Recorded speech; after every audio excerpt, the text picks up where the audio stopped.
So this is the second part to setting the foundations to Cook 1994.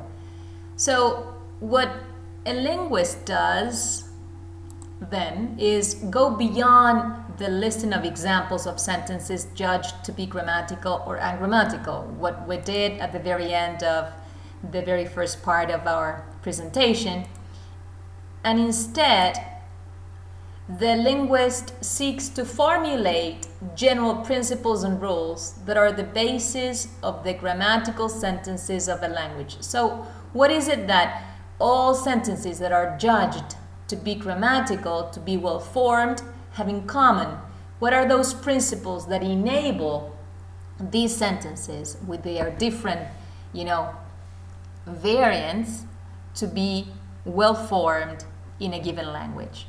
So a grammar of a language is made up of these rules and principles and generates these grammatical sentences. So a grammar is understood to consist of the rules and the principles that generate, therefore the name generative grammar, that produce the sentences that belong to the language in question and not to any other language. And these general principles and rules will help explain why then some other possibilities are felt to be unacceptable. So let me now quote a different source, that is to say Lillian Hageman's Introduction to Government and Binding Theory, page 6. And on page 6, the author says, the native speaker's tacit knowledge of the grammar of his language is the focus of inquiry for the linguist working in the Chomskyan tradition. We say a grammar reaches descriptive adequacy if it goes beyond the statement of rules to describe the facts and provides an account for the native speaker's intuitions.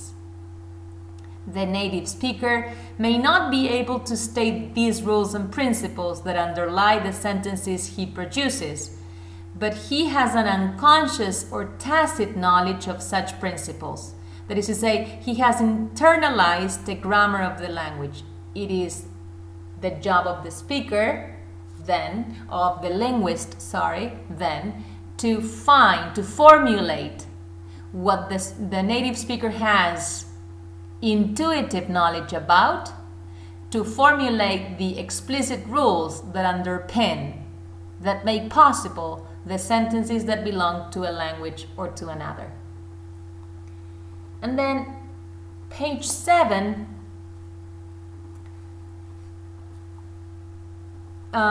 focusing on the notion of adequacy, Hageman says, a descriptively adequate grammar will not only state rules to describe the linguistic data, but it will contain the general principles that enable the native speaker to produce and interpret sentences in his language and decide on the acceptability of sentences.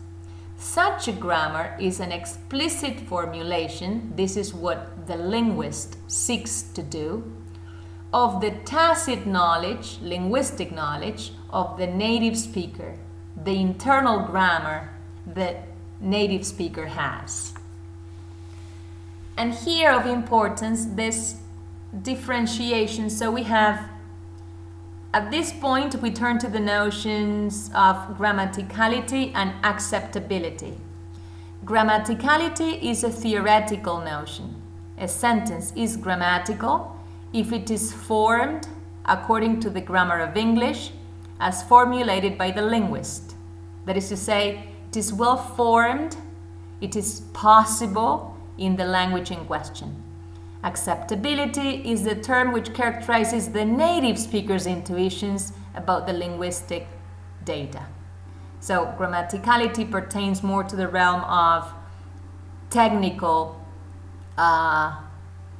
knowledge, technical terms, and acceptability more to the realm of the native speaker's judgment regarding a sentence being well formed or not. So the generativist enterprise. Since human beings are not able to store all potential sentences of the language, we assume that they are equipped, human beings that is, with a finite system of knowledge which enables them to construct and interpret an infinite number of sentences. This finite system of knowledge is the system of rules and principles that make Spanish Spanish, that make English English, that make up the native speaker's competence of their language. This is what he calls we're born with, a genetic endowment. This is this language acquisition device that he postulates we're born with that enables us, human beings, to learn language. To learn language as an abstract noun, to know language, to acquire it. Neither overt evidence nor formal teaching seems to be the source of the native speaker's intuitions, right? There's nothing in the, linguistic context that a baby is surrounded by or is born into that makes them, end up fluent users of the language that they were born into. There's no formal teaching undergoing with babies that allows them to be speakers, fluent speakers of the language they end up speaking.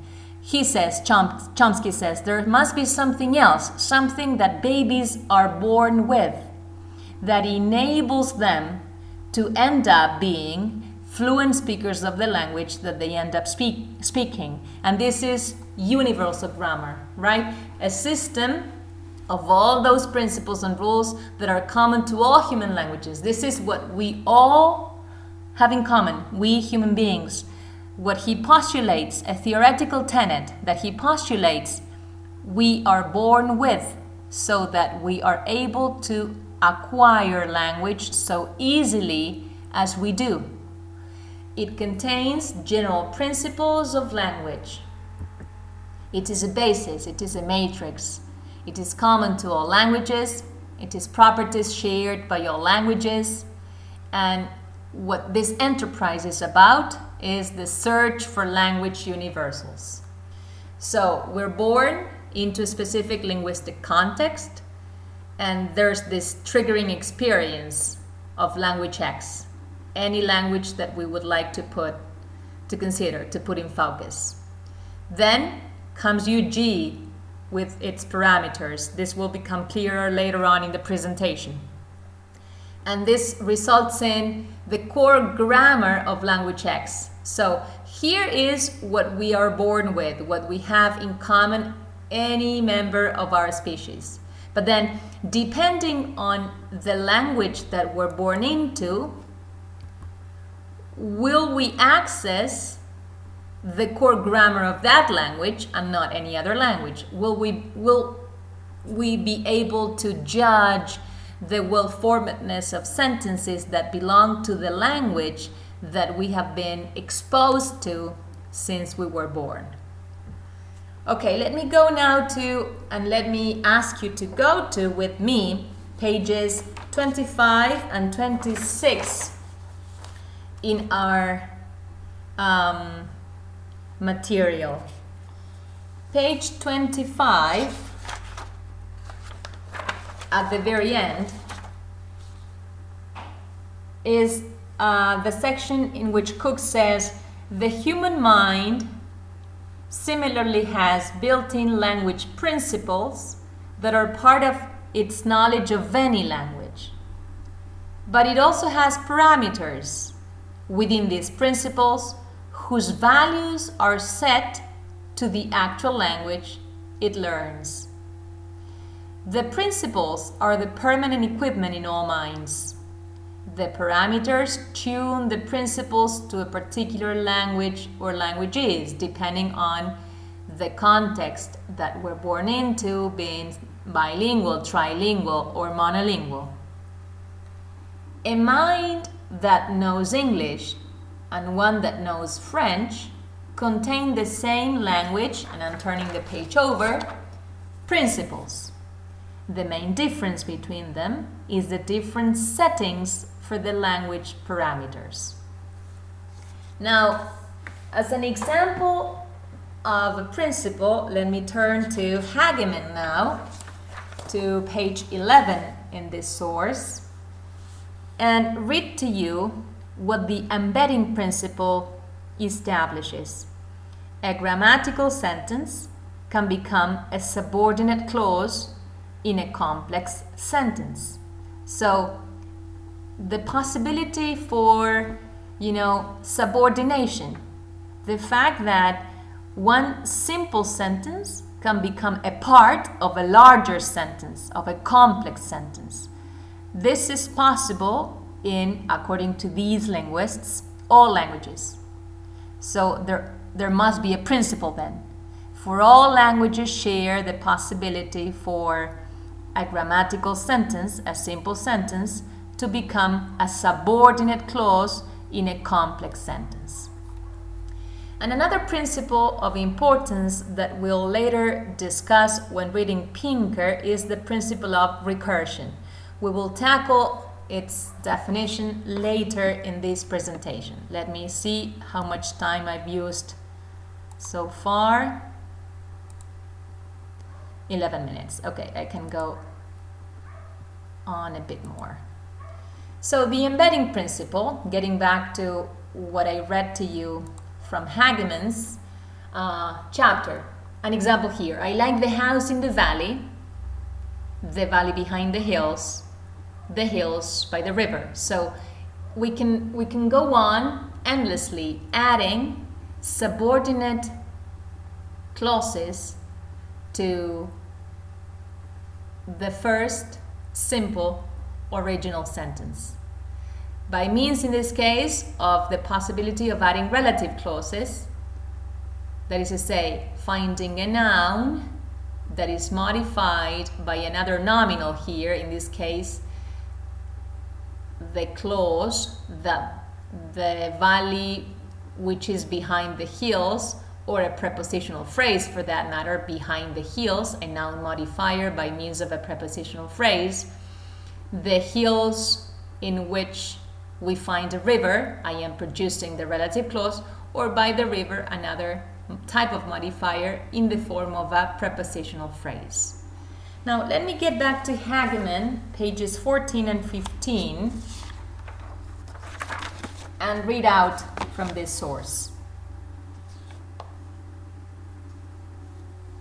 So, universal grammar, says the author, determines the way the child will interpret and organize the language he's exposed to. So the author says, exposure to linguistic material is an essential ingredient in the child's learning process. The child will need the linguistic experience to start constructing the internal grammar of his language and thus to attain the knowledge of a language. Without exposure, the child would not be able to construct his internal grammar.